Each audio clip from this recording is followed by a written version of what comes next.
अस्सलाम वालेकुम नाज़रीन, मैं हूं बैरिस्टर शहजाद अकबर और आप देख रहे हैं मेरा यूट्यूब चैनल। आज 1 जून है, जून का महीना शुरू हो चुका है और इस हफ़्ते ईद भी होगी। इतवार का रोज़ है।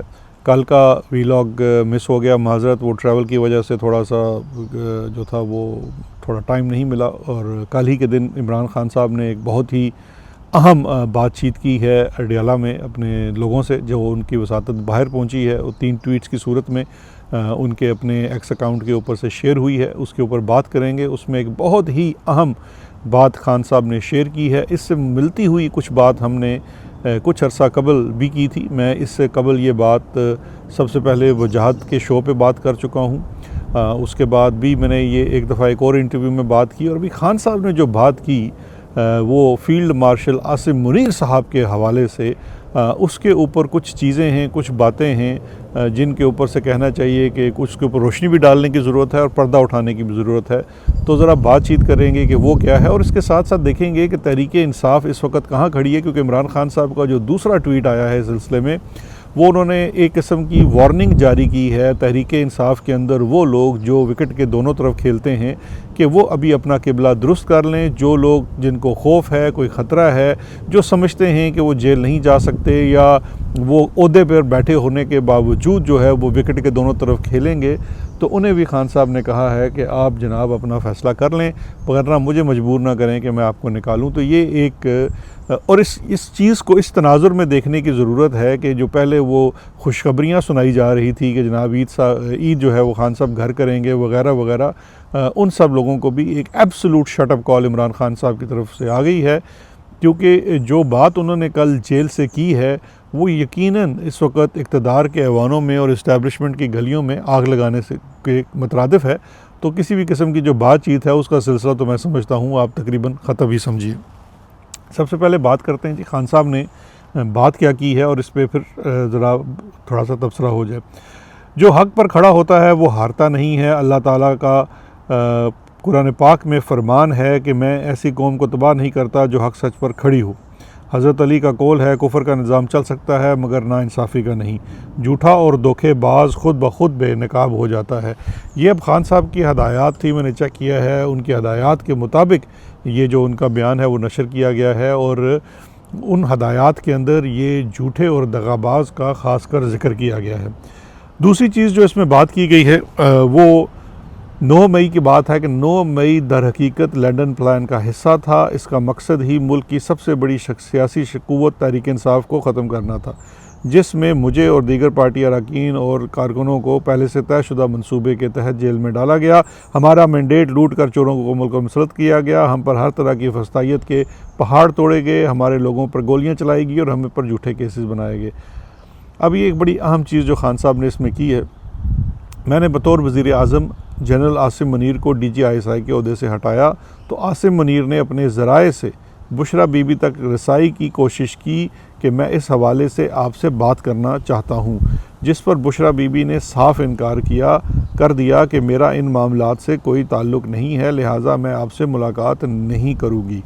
बुशरा बीबी की गुज़श्ता 14 माह की नाहक कैद और जेल में नारवा सलूक के पीछे जनरल आसिम मुनीर का ये इंतकामी रवैया ही कारफरमा है।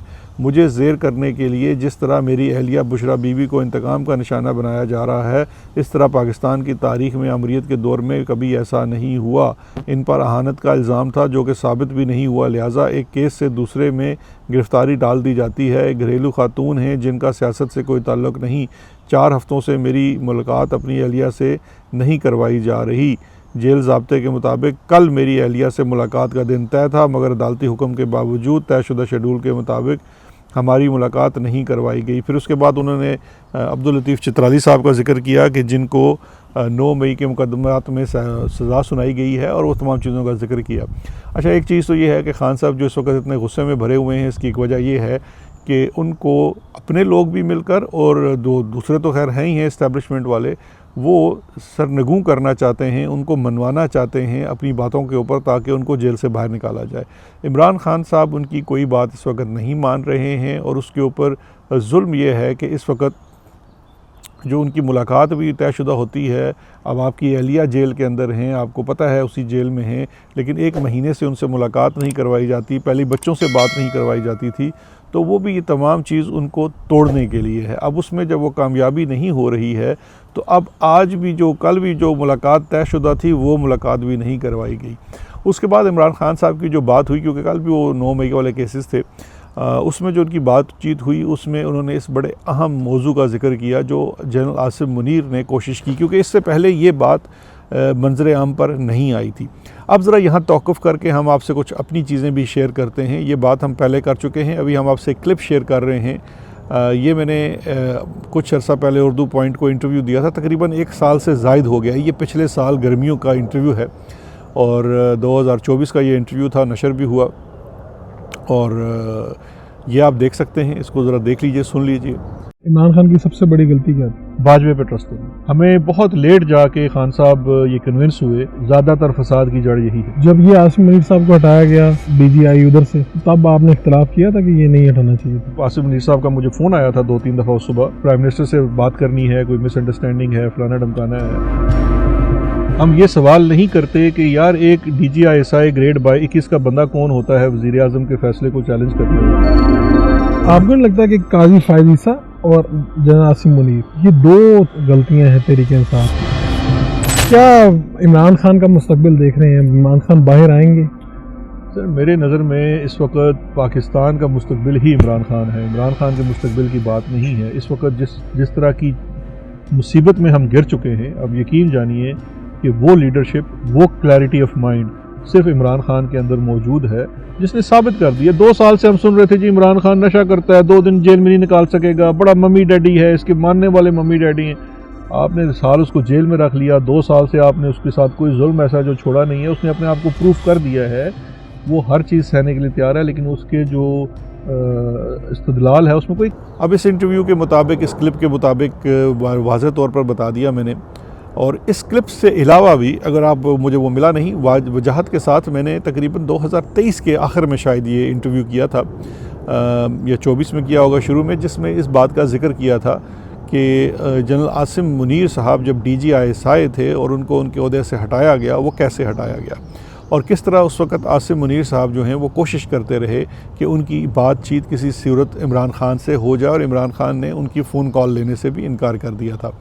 अच्छा, अब इसमें जो इंटरेस्टिंग चीज़ है और इंटरेस्टिंग पहलू ये है कि जिस वक़्त ये इनको ओहदे से हटाया गया, उस शाम उससे एक रोज़ कबल शाम को मैं और एक और वफाकी वज़ीर, हमारी एक बड़ी लंबी मुलाकात थी, मीटिंग थी, उसके साथ वो खाना वगैरह भी था, डिनर भी था, और ये किसी एक प्राइवेट जगह पे हो रही थी। आप सेफ़ हाउस कह लें या कोई एक महफूज जगह कह रहे हैं इस्लामाबाद के अंदर, वहाँ पे ये मुलाकात थी और मुख्तलिफ़ चीज़ों पे बातचीत होनी थी। कुछ कराची के अमूर थे, कुछ पंजाब की चीज़ें थी, कुछ इस तरह से मामलात थे, काफ़ी सारी चीज़ें थी। और ये मुलाकात का खान साहब को भी इल्म था और उनकी इजाज़त और मंशा के साथ ही ये मुलाकात हो रही थी। वो कोई 3-4 घंटे शायद मुलाकात चली हो, या 3 घंटे तो लाजमी वो चली थी, बड़ी डिटेल बातें थी। उसके बाद अगली सुबह मुझे ये फ़ोन आता है, पहले मैसेज आता है कि मेरी प्राइम मिनिस्टर से रब्ता नहीं हो रहा, उनसे ज़रा बात करवाइए मेरी। तो मुझे थोड़ी हैरत हुई, मैंने कहा कि जी वो तो MS करते हैं और आज तो वीकेंड, उस दिन वीकेंड था। और ख़ैर मैंने फिर कोशिश की, फिर उनका फ़ोन भी आया कि मेरी बात नहीं हो रही, कोई हमारी गलतफ़हमी हो गई है और बड़ा गलत हो जाएगा, आप फ़ौरी तौर पर मेरी उनसे बात करवाएं। तो मैंने वो उसके बाद पहले तो फ़ोन किया जो ADCs होते हैं, उनसे ज़रा मौसम का हाल मालूम किया कि भाई साहब क्या चल रहा है बनीगाला में। तो उन्होंने बताया जी कि खान साहब जो हैं वो किसी से आज मुलाकात नहीं कर रहे, ना फ़ोन कॉल ले रहे। अच्छा, बाय द वे इस ADC वगैरह से पहले मैंने जो पहला होता है वो मैंने ख़ुद ही उनको मैसेज भी किया, उनका जवाब नहीं आया। फिर मैंने उनको कॉल भी की, उन्होंने फ़ोन अटेंड नहीं किया, which was very rare. Khan साहब जो हैं वो स्पेशली जब प्राइम मिनिस्टर थे, अपने किसी भी वज़ीर या जिनके साथ उनका रोज़ का काम हो, मैसेज या फ़ोन वो इमीडिएटली वो उठाया जाता था और रिटर्न भी होता था। खैर मैं समझा कि कुछ दाल में काला है, तो फिर मैंने ADC से पहले मालूम किया, वहाँ से पता चला कि जी मौसम का हाल बुरा है। फिर मेरी अगली कॉल जो उस वक़्त के MS थे उनको की, मैंने MS से कहा, उनको बताया कि जनाब वो बात करना चाह रहे हैं DGI, उनका मुझे फ़ोन आया था और क्या सिलसिला है। तो वो उन्होंने मुझे कहा कि मैं तो सुबह से कोशिश कर रहा हूँ, 2 घंटे हो गए हैं और प्राइम मिनिस्टर जो हैं वो किसी की कॉल नहीं ले रहे हैं and he does not want to talk to him. अब ये बड़ी एक मायूब सी सूरत हाल थी। आप उस वक्त हुकूमत में थे, आप समझते थे कि यार ऐसी क्या बात होगी प्राइम मिनिस्टर साहब। अच्छा, मेरे जहन में ये हुआ, फिर मैंने एक दो लोगों को और फ़ोन किया कि उनसे बात करने की कोशिश की जाए खान साहब से। तो एक तो मैं बता देता हूँ, आज़म खान थे। आज़म खान को मैंने फ़ोन किया, वो प्रिंसिपल सेक्रेटरी थे। उनको मैंने कहा कि जी, उन्होंने कहा यार छोड़ो, वीकेंड क्यों ख़राब करते हो अपना, एक दिन तो छुट्टी मिलती है, होगा कोई मामला तुम अपना सुकून करो। अच्छा जी, वो मैं वहाँ से फिर मैंने उन दोस्त को फ़ोन किया जो रात को मेरे साथ ही थे, वफाकी वज़ीर थे। नाम उनका मैं इसलिए नहीं लेता कि वो अगर ख़ुद बात करना चाहें तो ज़रूर कर लें, कराची से उनका ताल्लुक़ था। उनसे मैंने बात की और उन्होंने कहा जी कि मुझे भी फ़ोन आया है और मैं भी कोशिश कर रहा हूँ, मैंने भी बॉस को फ़ोन किया है, वो फ़ोन नहीं उठा रहे हैं and I don't know what's going on. यार कोई बड़ा फटा हो जाना ये। और मैंने कहा बिल्कुल ये हो जाएगा, चलें। खैर हमने बड़ी कोशिश की, वो बात नहीं हुई। खैर ये बात ख़त्म हो गई। मैंने उनको फ़ोन वापस कॉल बैक की जनरल साहब को, और मैंने कहा जी कि मैंने कोशिश की है लेकिन वो कॉल अटेंड नहीं कर रहे, शायद कहीं मसरूफ़ हों। तो वो मुझे उन्होंने बड़ा, ये मुझे अच्छी तरह से याद है, उन्होंने कहा नहीं वो कोई गलतफ़हमी हो गई है और ये बड़ी ज़्यादती हो जाएगी, आप बहरहाल अपनी कोशिश जारी रखें। हमने कहा जी ठीक है। उसी के कुछ 2-4 घंटों बाद ही ये अनाउंसमेंट आ गई थी कि उनको तब्दील कर दिया गया।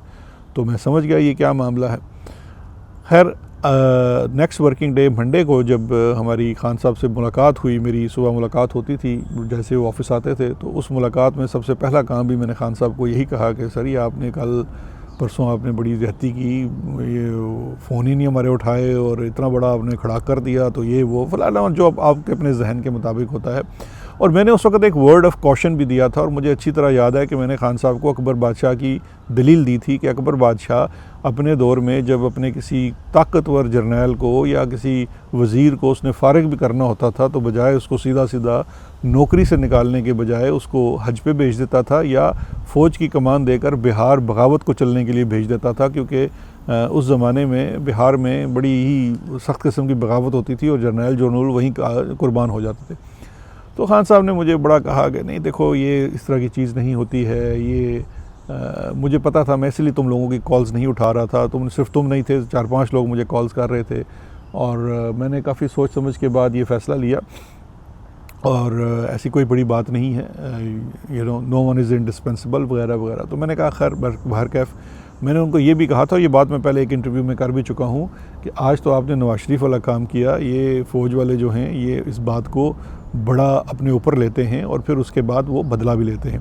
अच्छा, अब इस चीज़ को आगे लेके चलिए, ये बात खैर ख़त्म हो गई, और फिर हमने देखा कि आसिम मुनीर साहब को वहाँ से हटाकर गुजरांवाला का कोर कमांडर लगा दिया गया। अच्छा, अब यहाँ से एक और दास्तान शुरू होती है, वो भी समझने की ज़रूरत है, तो आपको ये सारी खान साहब की बात और लंदन प्लान समझ आ जाएगा।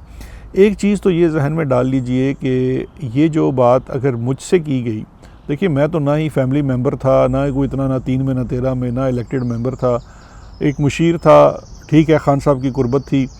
तो अगर मुझसे रब्ता किया गया खान साहब से बात करने के लिए, तो यकीनन जो उस वक़्त करीब समझी जाती थी और अभी भी करीब हैं, ज़ाहिर बात है उनकी अहलियाँ हैं बुशरा बीबी, तो उनसे भी ज़रूर रब्ता किया गया होगा किसी वास्ते से, किसी वसीले से। तो ये बात तो काफ़ी हद तक दुरुस्त मालूम होती है। और चूँकि उनके अंदर इंतकाम वाला जज्बा तो है, क्योंकि हमने देखा है कि इमरान खान के साथ जो अभी तक सलूक रखा गया है या उनके साथ जो कुछ किया जा रहा है वही उसी इंतकाम का सिलसिला है। तो वो इंतकाम का सिलसिला तो जारी है कि उन्होंने मुझे मेरे ओहदे से हटा दिया था। अच्छा, अब इसमें भी बड़ी इंटरेस्टिंग चीज़ है कि उनको ओहदे से उन्होंने ख़ुद हटाया था या सारी ये बाजवा की डबल गेम थी। क्योंकि एक चीज़ याद रखिए कि जनरल बाजवा जो था वो एक सही मानों में, वैसे तो कहने वाले जो हैं वो हमारे जनरल साहब को यानी कि फ़ील्ड मार्शल साहब को भी डिसीवर कहते हैं, लेकिन मैंने अपने ज़ाती मुशाहिदे में बड़ा डिसीवर जो है वो जनरल बाजवा को पाया था। क्योंकि जनरल बाजवा की हमेशा से ये पॉलिसी रही थी कि वो कोशिश उनकी होती थी कि उनके इर्द गिर्द के लोग जो हैं वो आपस में लड़ते रहें, हर बंदा एक दूसरे पे शक करता रहे, ताकि बाजवा साहब जो हैं वो किसी तरीके से ख़ुद ही एलिवेट रहें। उसकी एक बात सबसे बड़ी मिसाल जो है, अब बाजवा साहब के 2 अनमोल रतन थे जो करीबी तरीन उनके जर्नैल थे, वो एक जनरल फैज़ थे और एक जनरल आसिम मुनीर थे। तो इन दोनों की भी जो लड़ाई थी उसको कभी आसिम मुनीर बाजवा ने ख़त्म कराने की कोशिश नहीं की, बल्कि वो इसी लड़ाई की बलबूते पर एक दूसरे को नीचे दिखाने के लिए आउट परफॉर्म करते थे अपने टास्क को। तो ये इट वाज़ इन बाजवाज़ इंटरेस्ट। अच्छा, अब इस चीज़ के अंदर जब ये सारा मामला होता है तो उस वक़्त बड़ा एक इंटरेस्टिंग पहलू है, और वो पहलू है कि जनरल आसिम को भेज दिया जाता है कोर कमांडर गुजरांवाला के तौर पर। अच्छा, उसके बाद जनरल आसिम जो हैं उनका राब्ता जो है वो मंजर आम से हट जाते हैं, लेकिन वो मंजर आम से हटते नहीं हैं, वो बैकग्राउंड में बैठकर अपनी जो ताना बाना है वहाँ से शुरू कर देते हैं। और ये उन्हीं दिनों की बात है कि जब इनकी मोहसिन नकवी के साथ जो हैं वो पींगे बढ़ी। अच्छा, ये भी एक तासुर के जी को बड़े रिश्तेदार हैं, बड़े क्लोज़ हैं, ऐसी कोई बात नहीं है, रिश्तेदारी कोई होगी दूर पार की बेगम की, लेकिन जो इनके ताने बाने आपस में बढ़े और जहाँ से इनके ताल्लुकात जो हैं वो बहुत ज़्यादा पनपने शुरू हुए, वो आसिम मुनीर के ISI के DG से हटने से बाद जब वो गुजरांवाला गए, वहाँ पर इनके रवाबत बहुत बड़े और आपस में मुलाकातों का सिलसिला हुआ और वहाँ से ही तरह पड़ी जनाब मोहसिन नकवी साहब की, क्योंकि मोहसिन नकवी का किरदार जो है वो आपने ना ही 9 मई में अंडरमाइन करना है, ना भूलना है, और ना ही लंदन प्लान के अंदर भूलना है। क्योंकि लंदन प्लान जो है एक तरफ नवाज़ शरीफ और मरीम नवाज़ बैठकर बना रहे थे और दूसरी तरफ वो लोग जो फोर फ्रंट के ऊपर थे और वो बाजवा के साथ डील कर रहे थे, क्योंकि उस वक्त तक तो बाजवा आर्मी चीफ था। तो उसमें चाहे ख्वाजा आसिफ हो, उसमें राना तनवीर हो, even to some extent Shehbaz Sharif भी उसमें फोर फ्रंट पे था, ये तमाम लोग और कुछ बिजनेसमैन भी थे, ये तमाम लोग जो थे वो बाजवा के लिए काम कर रहे थे। और ये जिसे कहते हैं ना कि on the face of it Bajwa और नून लीग के आपस में पैचअप करवा रहे थे। और ये बहुत सारे इनमें से लोग जो हैं वो लंदन गए थे बाजवा ही की एक्सटेंशन करवाने के लिए। अब इसके पसे पर्दा जो कुछ लोग काम कर रहे थे, जिसमें से एक किरदार शरीफों के साथ, क्योंकि मोहसिन नकवी एक वो जल थी जिसने ना सिर्फ शरीफों के साथ काम किया बल्कि उसने वो जरदारी का भी बच्चा था, तो उसने इस पूरी जो वो एक PDM और 14 वाली बनी उसमें, और मोहसिन नकवी एंड आसिम मुनीर, ये गठजोड़ बड़ा इम्पोर्टेंट था और इसने लंदन में बड़ा अहम किरदार अदा किया। और फिर जब 9 मई होता है और 9 मई के वक्त ये पंजाब के केयर टेकर चीफ मिनिस्टर थे और केयर टेकर चीफ मिनिस्टर बनने के बाद इनको इंटीरियर मिनिस्टर लगाया जाता है। और ये तमाम वो चीज़ें हैं जो 9 मई का प्लानिंग, एग्जीक्यूशन और उसके बाद उसका अभी तक का जो सिलसिला है, जिसमें CCTVs का ना मिलना, शवाहिद का ना होना, ये तमाम चीज़ें, इस तमाम चीज़ों के ताने बाने मोहसिन नकवी की ज़ात के साथ बहुत हद तक मिलते हैं। और फिर मोहसिन नकवी ही के हाथ के लगाए हुए लोग, चाहे वो चीफ़ सेक्रेटरी पंजाब हो या IG पंजाब हो, वो आज तक तब्दील नहीं हो सके। और फिर उस वक़्त जो अहम तरीन शख्स था मोहसिन नकवी के करीब, वो IG इस्लामाबाद भी बन जाता है। तो ये तमाम साजिश जो है ये वहाँ पर तैयार की जाती है और लंदन प्लान ही का एक ये अहम हिस्सा है। अब ये जो बात खान साहब ने की है, इस बात का अब आगे चल के होना क्या है। देखिए, अभी खान साहब ने जो बात की है इसके बाद तो वाज़े हो गया है कि 5 जून को जो उनके केस की सुनवाई होनी है उसमें कुछ भी नहीं होना, क्योंकि इस वक्त गुस्से का आलम यह है कि उनकी अहलिया से मुलाकात भी नहीं करवाई जा रही। और इसीलिए खान साहब ने ये बात की। आने वाले दिनों में मुझे यकीन है कि खान साहब ये भी बताएंगे कि असल में उनको DG ISI के ओहदे से क्यों हटाया गया था, क्योंकि उसमें भी एक चीज़ जो है वो हमारे दोस्त अहमद दुरानी साहब भी बयान कर चुके हैं कि वो ईरान वाला किस्सा है, उसका हमें भी पता है, हम भी उसके गवाह हैं कि ईरान से बाकायदा शिकायत भी आई थी। लेकिन मुझे पता है कि ये सिर्फ एक बात नहीं थी, इसके अलावा भी 2-3 चीज़ें और थी जो वजह बनी आसिम मुनीर को हटाने में। लेकिन एक चीज़ जहन में रखिएगा कि आसिम मुनीर का हटना तो प्राइम मिनिस्टर के कलम से होता है, लेकिन इवन उसके हटाने के लिए जो पूरा माहौल तैयार किया जाता है वो उस वक़्त के आर्मी चीफ जनरल बाजवा की तरफ से ही किया जाता है। क्योंकि इस बात का तो हमें बड़े वाज़े तौर पर इल्म है कि वो तो किसी वज़ीर को या किसी सेक्रेटरी को तब्दील करने पे इतने सीखपा हो जाते थे, तो ऐसा तो नहीं हो सकता कि जी आसिम मुनीर को सिर्फ इमरान खान ने तब्दील कर दिया। आसिम मुनीर की तब्दीली, हाँ ये और बात है कि आसिम मुनीर भी ये बात जानता है, इसलिए उसको जब मौका मिला तो उसने बाजवा से भी बदला लिया। बाजवा भी आजकल जो है वो एक किस्म का लिटरली हाउस अरेस्ट में है, तो वो बदले तो खैर लेने में बहुत माहिर हैं, इमरान खान साहब से भी ले रहे हैं, बाकी लोगों से भी ले रहे हैं। लेकिन इस तमाम तर चीज़ के बाद होना ये है कि कोई भी किसी किस्म की जो वो मुफाहमत चाहिए जा रही है वो नहीं होनी है। और अब जो हमारी लीडरशिप है, जो दूसरे दर्जे की लीडरशिप जिनको मैं कहता हूँ तहरीक इंसाफ के अंदर है, चाहे वो KP के गंडापुर साहब हैं या गौहर साहब हैं या बाकी दीगर लोग हैं, उन सब को इस वक्त अपना किबला दुरुस्त करने की ज़रूरत है। क्योंकि खान का जो आज का भी ट्वीट है या उसी ट्वीट का जो तसलसल है उसके अंदर वाज़े तौर पर कह दिया गया है कि जनाब वो लोग जो अब मज़ाहमत नहीं कर सकते, जो लीड नहीं कर सकते उनको ओहदों पर नहीं रहना चाहिए और ना ही रह सकते हैं, क्योंकि उन्होंने जितनी मलाई खानी थी। कुछ लोग ऐसे हैं जो हुकूमत में भी बैठे हुए हैं, तहरीक इंसाफ का भी बल बोला कर रहे हैं, अपनी भी वो खूब चांदी कर रहे हैं, उनके लिए अब काफ़ी हो चुका है। 650 से ज़ायद दिन हो गए हैं। आपके जो सही लीडरान हैं, उनका ख़ानदान है, लाहौर में आप देखिए डॉक्टर यास्मीन राशिद जिनका जिक्र भी किया खान साहब ने, सब लोग जेलों में पड़े हुए हैं। तो अब आपने फ़ैसला करना है कि आपने मज़ाहमत करनी है या आपने मिन्नत समाजत करनी है, क्योंकि आपने मिन्नतें समाजतें करके देख लिया है, ना ही ये आपके लीडर का मिजाज है। अगर आपने मिन्नत समाजत पर रहना है तो उसके लिए दूसरी जमातें मौजूद हैं, आप उन जमातों में चले जाएँ। अभी तक के लिए इतना ही। फिर इंशाअल्लाह मज़ीद ख़बरों और तज्ज़ियात के साथ दोबारा हाज़िर होंगे। अपना ख्याल रखिएगा। शुक्रिया। खुदा हाफ़िज़।